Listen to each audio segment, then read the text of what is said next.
As the case pressed forward into its most defining stretch yet, the energy surrounding it no longer felt frantic, but sharpened, focused, deliberate, almost surgical.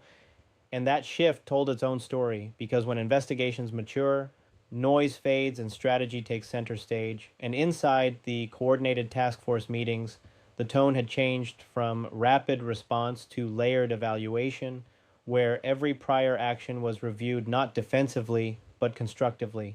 Every early perimeter decision measured against evolving standards, and in that climate, the recurring public question, should the home have remained secured until absolute closure, was dissected with analytical calm rather than emotional charge, understood now as part of a broader examination of how crisis scenes are preserved, expanded, and transitioned as information develops. Because what seems static from the outside is often fluid within operational reality, and securing a residence is not a single event, but a continuum shaped by warrants, evidentiary thresholds, forensic returns, and investigative pivots that must remain legally sound from start to finish.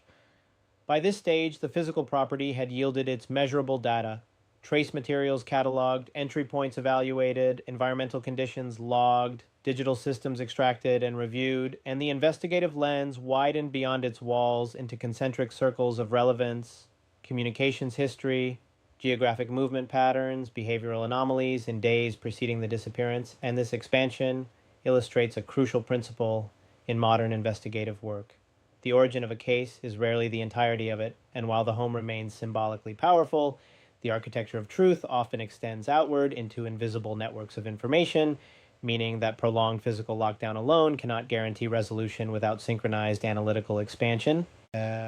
Behind closed doors, interdisciplinary collaboration intensified, with forensic specialists briefing behavioral analysts, digital experts, cross-referencing geolocation, metadata with surveillance mapping, and legal advisors ensuring each procedural step fortified the case rather than exposed vulnerabilities. And this synchronized effort underscores why measured pace is often mistaken for stagnation,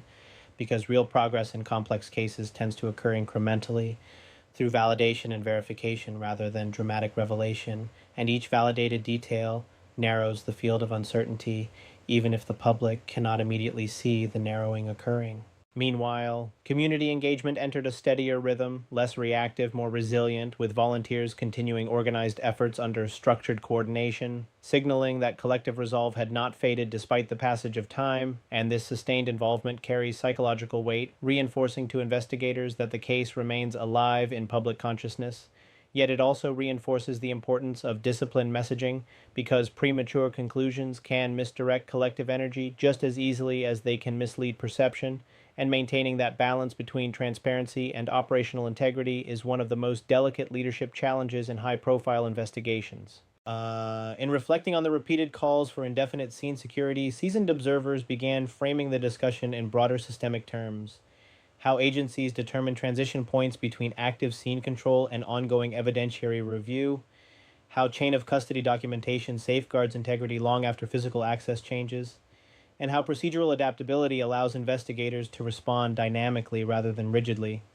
because rigidity, while reassuring symbolically, can sometimes impede investigative agility, and understanding that nuance requires stepping beyond surface imagery into structural mechanics of justice administration. What emerges at this juncture is a deeper appreciation of investigative architecture itself, the layered sequencing of containment, analysis, expansion, reassessment, and recalibration. And within that architecture, early decisions are not erased but integrated, evaluated against outcomes to refine future response models, meaning that even public debate contributes indirectly to institutional learning, strengthening preparedness for future crises. And this reframing transforms the narrative from singular controversy into evolving case study, one that reveals how systems adapt under scrutiny while striving to preserve fairness and evidentiary rigor. And so, as this chapter closes and the next begins, the most compelling truth is not found in a strip of tape across a doorway, but in the sustained discipline powering every subsequent step, the quiet endurance of professionals who understand that accountability is not built on spectacle but on documentation, verification, and lawful precision.